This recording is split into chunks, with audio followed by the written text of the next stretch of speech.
Which city among those with a population of over 7 million was the first in India to be recognized as a slum-free city?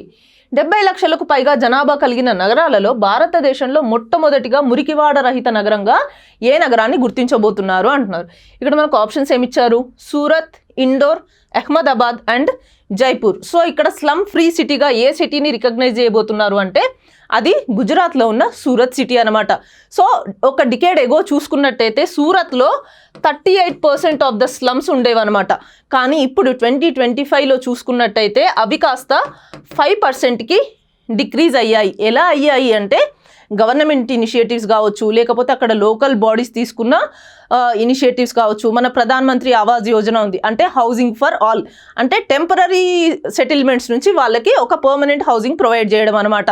So Gujarat అంటే ఏంటి, మనం textile హబ్గా చూస్తాము, లేదు అంటే గుజరాత్ని మనం డైమండ్ క్యాపిటల్ అని కూడా పిలుస్తాము. అంటే ఇక్కడికి ఎక్కువగా మైగ్రెంట్ వర్కర్స్ అనే వాళ్ళు వస్తూ ఉంటారనమాట. సో ఈ మైగ్రెంట్ వర్కర్స్ వచ్చినప్పుడు ఏంటి, వాళ్ళు ఒక టెంపరీ సెటిల్మెంట్స్ని ఎస్టాబ్లిష్ చేసుకొని వర్క్ ఉన్నంత కాలం అక్కడే ఉంటారు. సో అట్లా స్లమ్స్ అనేవి క్రియేట్ అవుతూ ఉంటాయి అన్నమాట.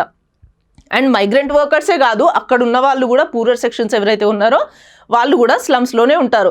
సో వీటన్నిటినీ గుర్తించి గుజరాత్ గవర్నమెంట్ ఏం చేసింది అంటే ఆల్రెడీ స్లమ్స్ ఏవైతే ఉన్నాయో అక్కడే రీడెవలప్మెంట్ చేసిందనమాట. ఇన్ సిటు రీడెవలప్మెంట్ అంటారు. ఆ స్లమ్స్ ఏవైతే ఉన్నాయో అక్కడే మల్టీ స్టోరీడ్ బిల్డింగ్స్ కన్స్ట్రక్ట్ చేసి వాళ్ళకి ప్రాపర్ హౌసింగ్ ఫెసిలిటీస్ని ప్రొవైడ్ చేసింది. ఓన్లీ హౌసింగ్ ఫెసిలిటీస్ని ప్రొవైడ్ చేయడమే కాకుండా ప్రాపర్ వాటర్ సప్లై ప్రొవైడ్ చేయడము, అంటే piped water supply and proper డ్రైనేజ్ని ప్రొవైడ్ చేయడము, and at the same time ప్రాపర్గా ఆ బిల్డింగ్స్ ఏవైతే ఉన్నాయో అక్కడ రోడ్స్ని కన్స్ట్రక్ట్ చేయడము ఆ బిల్డింగ్స్ మధ్యలో నుంచి, and at the same time అక్కడ స్ట్రీట్ లైట్స్ ఇవన్నీ ప్రొవైడ్ చేసి ఆ స్లమ్స్ని మంచి కాలనీస్ లాగా తయారు చేయడం జరిగిందనమాట.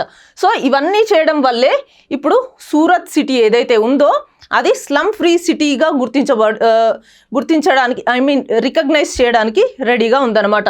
సో ఇంతకు ముందే ఇండియాలో ఫస్ట్ స్లమ్ ఫ్రీ సిటీగా ఒక సిటీని రికగ్నైజ్ చేశారు. అది ఏంటి అంటే చండీగఢ్.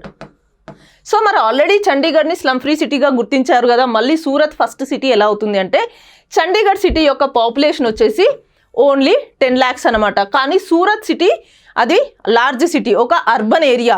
సో ఇక్కడ మనకి 70 lakh పాపులేషన్ ఉన్న సిటీని స్లమ్ ఫ్రీ సిటీగా గుర్తించడం అనేది చిన్న విషయం కాదు.